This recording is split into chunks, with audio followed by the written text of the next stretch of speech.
तो इसमें हम स्टडी स्टडी ऑफ सोल करते हैं। तो ये जो है ये तो उसके मीनिंग थे जो हिस्ट्री में जो है मौजूद थे। अब इशू ये है कि सोल जो है एक ऐसी चीज है जिसको स्टडी करना जो है वो मुश्किल है। तो बाद में कहा गया कि यार स्टडी हम सोल की तो कर नहीं सकते, हम क्या करेंगे, हम करेंगे systematic study of mind, study of mind. ठीक है। तो जब ये कहा गया कि स्टडी ऑफ माइंड करेंगे, तो उसके बाद फिर माइंड भी एक ऐसी चीज है कि जिसको स्टडी करना जो है वो मुश्किल काम है। जैसे स्टडी ऑफ माइंड कहा गया, स्टार्ट में कहा गया स्टडी ऑफ सोल, फिर मिड में कहा गया स्टडी ऑफ माइंड, और फिर कहा गया स्टडी ऑफ बिहेवियर। अब होता क्या है, बात एमसीक्यू आता है, मुख्तलिफ बुक्स में आप देखते हैं कि एमसीक्यू सॉल्व किए हुए हैं, किसी में स्टडी ऑफ सोल लिखा होता है, किसी में स्टडी ऑफ बिहेवियर लिखा होता है, किसी में स्टडी ऑफ माइंड लिखा होता है। तो कैंडिडेट जो है वो कंफ्यूज हो जाता है। तो भाई आप ऑप्शन देखिएगा, first of all best option study of soul, उसके बाद सेकंड जो है माइंड, और थर्ड पर आता है स्टडी ऑफ बिहेवियर। इनमें से कोई एक होगा तो फिर आप उसी पर टिक कर देंगे। अगर ये तीनों आ जाएं तो इसमें जो बेस्ट है वो सोल होगा। ठीक है। तो डिटरमिनेंट में भी वही है, तो अकॉर्डिंग टू सिचुएशन देखना है। अब एजुकेशनल साइकोलॉजी जो होता है, ये होता है अप्लाइड साइकोलॉजी की ब्रांच है, क्योंकि साइकोलॉजी दो तरह की है। एक है प्योर, प्योर साइकोलॉजी में आप फॉर्मुलेट करते हैं साइकोलॉजी का थ्योरीज, जबकि अप्लाइड में आप जो है डेवलप शुदा जो थ्योरीज होते हैं, डेवलप थ्योरीज होते हैं, उनको अप्लाई करते हैं फील्ड में जाकर। अब ये एजुकेशनल साइकोलॉजी जो है वो ब्रांच है अप्लाइड साइकोलॉजी की, विच इन्वॉल्व्स साइकोलॉजी का principles and technique to human behaviour in educational situation. जब एजुकेशन सिचुएशन में है तो उस वक्त ह्यूमन बिहेवियर कैसा होता है और कैसा होना चाहिए, या ऐसा है तो रिस्पांस उसका कैसा होना चाहिए, इसकी स्टडी का नाम जो है वो है एजुकेशनल साइकोलॉजी। एजुकेशनल साइकोलॉजी में जो है वो 3 एरियाज आपके बेसिकली आते हैं। एक तो लर्नर है, बच्चा है, स्टूडेंट है। दूसरा लर्निंग प्रोसेस है आपका, और तीसरा जो है वो लर्निंग सिचुएशन है। इन तीनों को मिलाकर जो है आप साइकोलॉजी को डील करेंगे कि हमने क्या करना है। लर्नर में इंक्लूड करता है एबिलिटीज, उसमें कौन सी एबिलिटी है, आप जो है एक कॉमर्स के बच्चे को साइंस तो नहीं पढ़ा सकते ना, तो उसका आईक्यू लेवल क्या है, ये भी सारी चीजें देखनी है। उसकी नीड क्या है और उसका इंटरेस्ट क्या है, मोटिवेशन क्या है,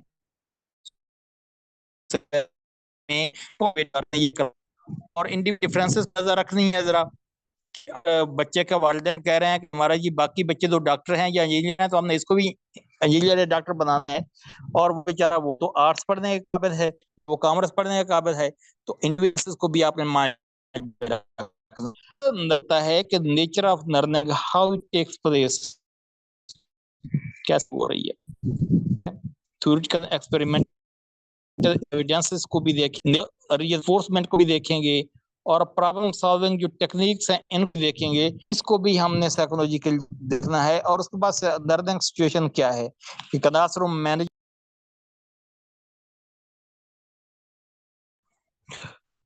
तो इसमें देखना है कि नीड और इंटरेस्ट क्या है स्टूडेंट्स का, उसकी एबिलिटीज को देखना है। दूसरा देखना है आपने flexibility and heterogeneity in learning content, जो कंटेंट हम सिखा रहे हैं उसमें थोड़ा फ्लेक्सिबल रहना है, स्ट्रिक्ट नहीं होना। और दूसरी बात हेट्रोजेनिटी होनी चाहिए, होमोजेनियस ना हो, बोरिंग चीज ना हो, एक चीज बार बार ना हो, कुछ वैरायटी हो। इंप्रूविंग इंस्ट्रक्शन, कि ये जो साइकोलॉजी है ये आपके इंस्ट्रक्शन मेथड को भी क्या करती है,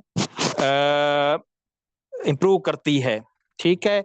तो इसमें जो है कैसे इंप्रूव होगा कि जब आप देखेंगे कि स्टूडेंट को मेरी समझ आ रही है कि नहीं आ रही, तो टीचर जो है ऑटोमेटिकली उसमें इंप्रूवमेंट आना शुरू हो जाएगी जब फीडबैक देगा। और करिकुलम डेवलपमेंट है, अगर एक करिकुलम जो है वो बच्चे समझ नहीं पा रहे, उनका आईक्यू लेवल से जरा अबव है, उनके लेवल से हाई है, तो फिर क्या करेंगे, उसको चेंज करना पड़ेगा। तो डेवलप करना है करिकुलम। अगर आपको आइडिया होता है कि यार ये करिकुलम जो है वो ठीक नहीं है, गाइडेंस ऑफ काउंसलिंग भी हेल्प करता है। पर्सनैलिटी डेवलपमेंट है, जरूरी है पर्सनैलिटी डेवलपमेंट, इस पर भी काम करना चाहिए। आप दो को भी हर रोज अपने ऊपर जो है करीबन कोई आधा घंटा काम करना चाहिए अपनी पर्सनैलिटी को इम्प्रूव करने के लिए। ठीक है, आधा घंटा एटलीस्ट हर रोज। ठीक है, अपने आप को फिट रखें, फिजिकली भी और मेंटली भी, ठीक है ना, ये जरूरी है। अच्छा, उसके बाद आप मूव करते हैं इसकी तरफ के इंडिविजुअलाइजेशन ऑफ एजुकेशनल वर्क। जो एजुकेशन वर्क दिया है, होमवर्क दिया है, जो वर्क करवाया है, उसमें आप इंडिविजुअली भी उनको डील कर रहे हैं। ठीक है, क्योंकि हर एक बच्चे के मसले जो है वो मुख्तलिफ होते हैं, तो उसको जो है इंडिविजुअली आपने डील करना है डायग्नोस्टिक टेक्निक्स जो है वो यूज करते हुए।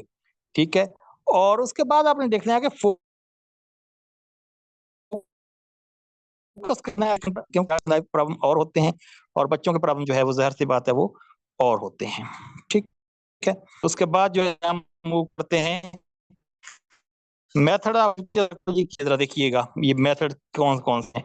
इंट्रोस्पेक्शन है, क्लिनिकल मेथड है, साइकोफिजिकल मेथड है, एक्सपेरिमेंटल मेथड है, और नेक्स्ट जो है डिफरेंशियल डिफरेंशियल जो है मेथड है।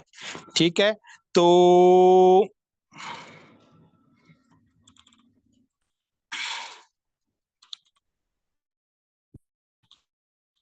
उसमें देखना ये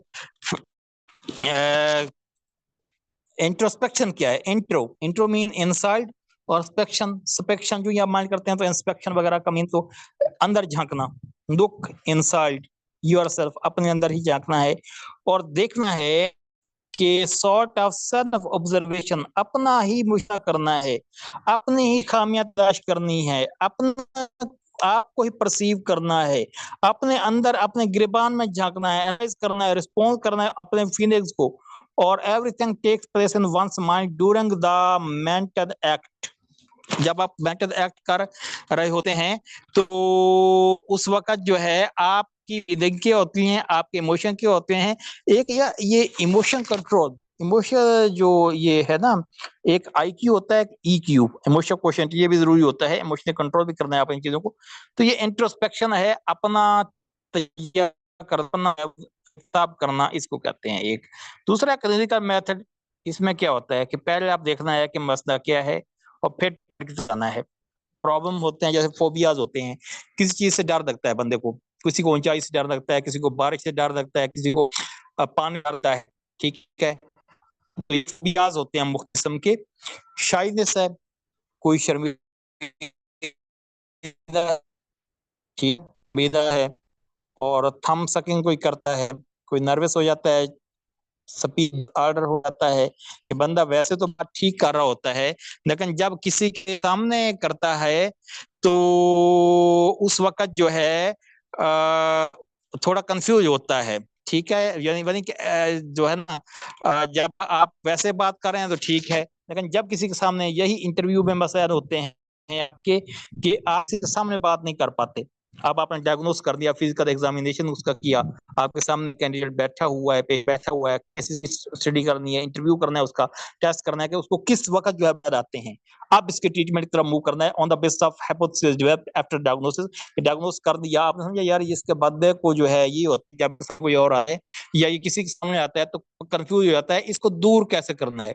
तो आप इन्वायरमेंट का चेंज करेंगे, आप उसको काउंसलर देंगे, आप उसको चीजें समझाएंगे, आप उसमें इंटरनल और एक्सटर्नल चेंज लाने की कोशिश करेंगे ताकि वो जो है इस सिचुएशन पर, जो एक सिचुएशन है मसाइल वाली, उस पर इजिली जो है काबू पा सके। उसके बाद साइकोफिजिकल मेथड है, ये इन्वॉल्व करता है investigation of quantitative relationship between stimuli and response. ठीक है, स्टिमुली और रिस्पॉन्स, जैसे थ्री डिसेबिलिटीज जो स्टडी करते हैं आप, तो जैसे फर्क है, परसेप्शन है, एक स्टडी नॉइज है, शोर का क्या असर पड़ता है आप पर, फटीग, आप थके हुए हैं, फिर आप पर क्या असर पड़ता है। तो उसके अलावा जो है आपने मैंने कैसे करना है, निर्णय कैसे करना है, आपको चीजें भूल जाती हैं, आप पर कैसे काबू पाना है। ठीक है, तो ये सब चीजें जो है ये साइकोफिजिकल मेथड में आती हैं।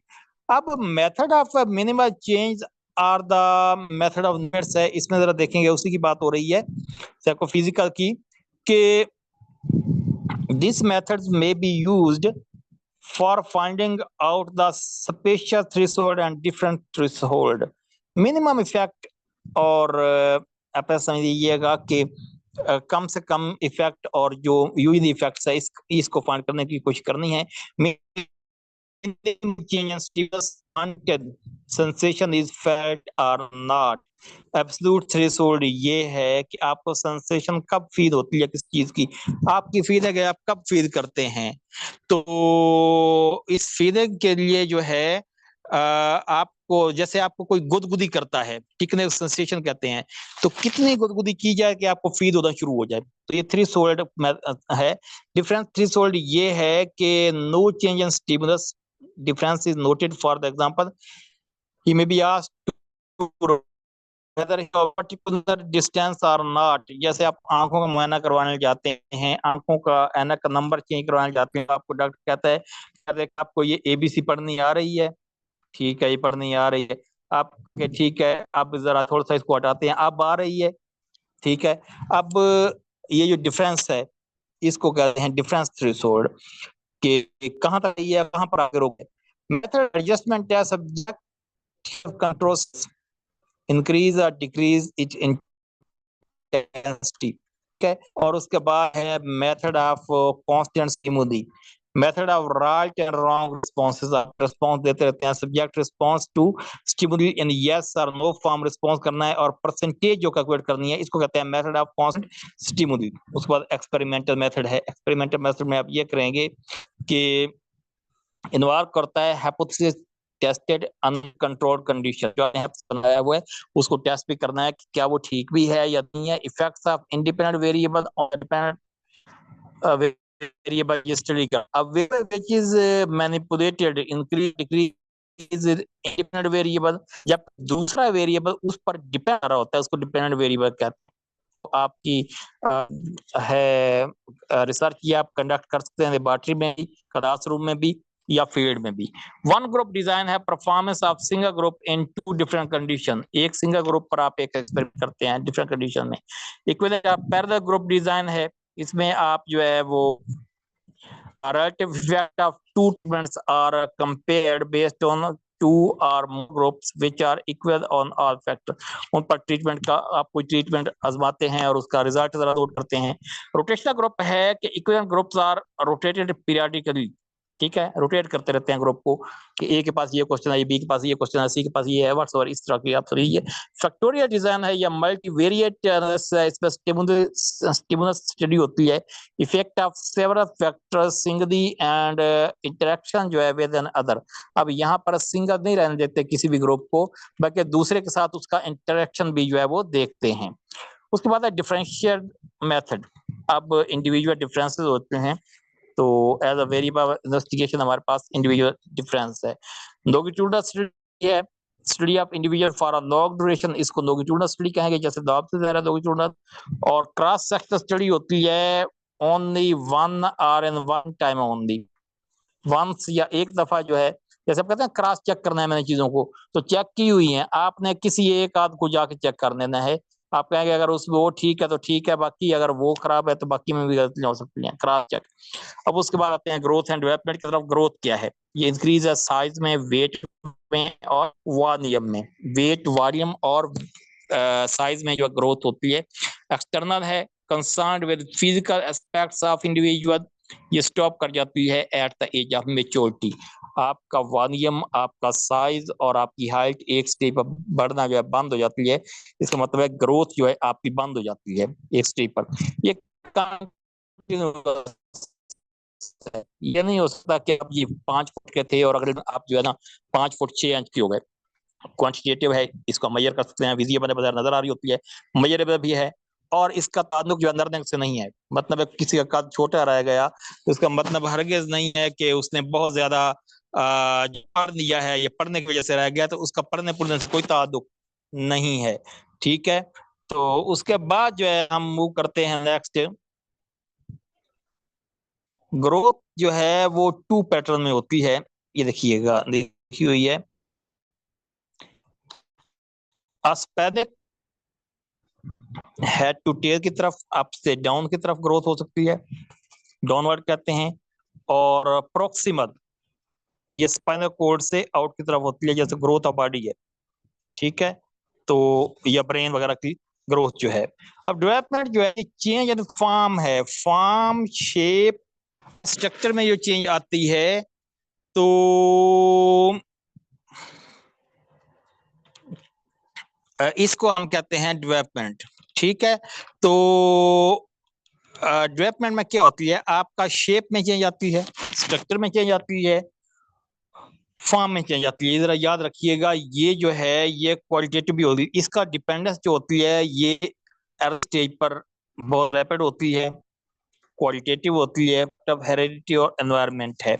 जैसे बहुत हाई जो ज्यादा वालिदैन हैं उनके बच्चे भी अमूमन ज्यादा हाइट वाले होते हैं। फिर एनवायरनमेंट भी उस पर इफेक्ट करता है, कलर वगैरह पर भी एनवायरनमेंट इफेक्ट करता है। अगर वो सर्द इलाके वाला बंदा अंग्रेज जो गर्म इलाके में चला गया तो जाहिर सी बात है उसका काला हो जाए। रिटर्निंग टू फॉर्मर स्टेज और प्रोग्रेसिव है टिल मेच्योरिटी जो है, लर्निंग इफेक्ट भी होते हैं और बहुत सारे फैक्टर होते हैं जो इसको इफेक्ट कर रहे होते हैं। तो ये कंटिन्यूअस है, ऑर्डरली है, और ये जो है बर्थ टू 4 ईयर तक जो 50% है ना फॉर्म स्ट्रक्चर में चेंज ये करीबन हो जाती है, और 30% बाकी बाद में इसका प्रोसेस स्लो हो जाता है। तो यहाँ याद रखिए वेट ऑफ बेबी जो है तकरीबन 8 पाउंड है और गर्द का 7 पाउंड है। 1 पाउंड जो है तकरीबन आधा किलो के करीब। ठीक है, करीबन आधा किलो के करीब, करीबन मैंने कहा है क्योंकि 500 0.5 नहीं है, 0.45 है। ठीक है, तो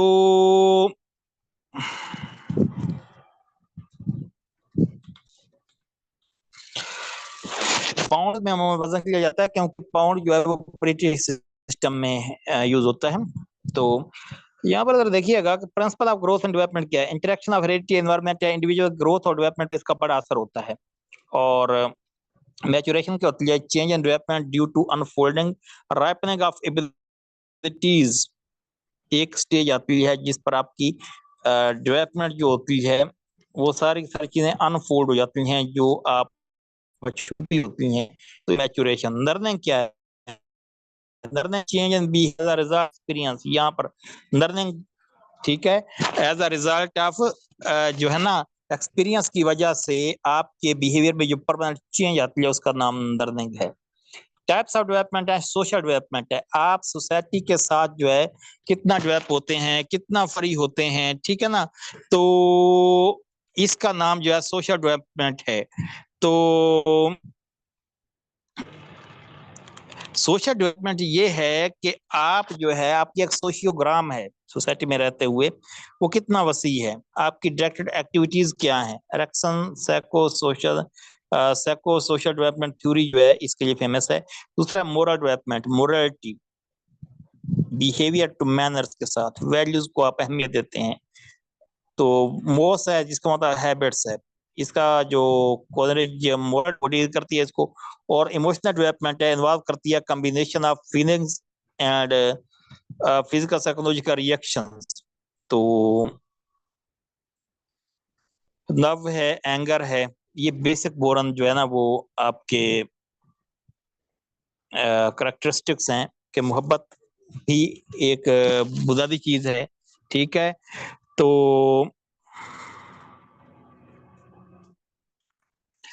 वो सब चीज है। ठीक है ना, तो इसमें जरा आपने देखना ये है कि ये मुख्तलिफ थ्योरीज हैं। इमोशन एक्सप्रेशन इन बच्चों में क्या होते हैं, जर्नी क्या एक्साइटमेंट कैसी होती हैं। फिजिकल डेवलपमेंट में चेंज होता है बॉडी स्ट्रक्चर और फंक्शन ओवर टाइम। ठीक है, उसके बाद जो है ये स्टेज ऑफ फिजिकल डेवलपमेंट ये जरा लिखी हुई है, इनको जरा याद रखना है आपने। ये कुछ चीजें होंगी इनको आपने जरा याद रखना है, ये स्टेज है जिंदगी की, इसको भी थोड़ा सा। परिनाटा स्टेज है कंसेप्शन टू चाइल्ड बर्थ। ठीक है, जब प्रेगनेंस हो जाता है उस पर बच्चे पैदा होने तक की जो स्टेज है इसको और इन्फेंसी होता है बच्चा पैदा हो गया उससे लेकर 2 साल की उम्र तक। और चाइल्डहुड होता है 3 to 12। जो 3 to 6 है ये अर्ली चाइल्डहुड है, और 7 to 12 वो लेटर चाइल्डहुड है। टीनेज यार ये 13 to 19 है। और अडल्टहुड जो होता है जवान कब होता है बंदा 20 से 60 साल में, यानी जब तक आप रिटायर नहीं हो जाते जवान है। अर्ली अडल्टहुड 20 से 40 होता है, आप में से ज्यादातर अर्ली अडल्टहुड में होंगे। और लेटर अडल्टहुड जो होता है वो 40 से 60 साल में भी बंदा जवान होता है। और 60 साल के बाद जो है वो बोनस है, तो 60 से लेकर रिटायर्ड हो गए गवर्नमेंट सर्विस से, ओल्ड एज है। ओल्ड एज वो होती है 60 से ऑनवर्ड जो है वो आपकी स्टार्ट हो जाती है। अब Charles growing ability to regulate and control the emotions, individual interact करता है फ्रेंड्स के साथ, अपने क्लासमेट्स के साथ, अपने हम उम्रों के साथ, रिलेटिव्स के साथ, वर्कर के साथ, डिफरेंट सिचुएशंस में। ठीक है, तो पार्ट ब्रेन जो है वो कौन कौन से इमोशन को देता है, अगर हम इसकी नहीं बता रहे, यहाँ पर कुछ इंडिविजुअल डिफरेंसेस हैं उनकी बात करते हैं। फिजिकल डिफरेंस होते हैं, वेरिएशन हाइट है, वेट है, साइज है, जेंडर है, ये कुछ जो है वेरिएशन होती हैं। फिर मेंटल डिफरेंस है जिसमें वेरिएशन मेंटल कैपेबिलिटी है, इंटेलिजेंस वगैरह की बातें आती है ना, कि कौन कितना अक्लमंद है और कौन कितना अक्लमंद जो है वो नहीं है। तो ये वाली जो चीजें आती हैं इनका ताल्लुक जो है वो किसके साथ है, इंडिविजुअल डिफरेंसेस के साथ है। और फिर आपके पास एटीट्यूड में डिफरेंस होता है, किसी का पॉजिटिव और किसी का नेगेटिव, किसी का अग्रेसिव, किसी का ऑप्टिमिस्टिक और किसी का पेसिमिस्टिक। और इमोशनल इंटेलिजेंस की होती है कि कंट्रोल, यूज, रिएक्शन किसी भी सिचुएशन में, ये भी आपका बहुत मैटर करता है। और मोटर एबिलिटी होती है कि variation and steadiness, manoeuvre muscular movements जो है इसका ताल्लुक है। और इंटरेस्ट वेरिएशन जो है, हर एक की जो नीड्स होती हैं, वैल्यूज होती हैं, वो मुख्तलिफ होती हैं, तो उसके मुताबिक जो उस बंदे को आपने डील करना होता है। तो ये चीजें यार आपने करनी है। अभी यार इसकी रिकॉर्डिंग को स्टॉप कर दें।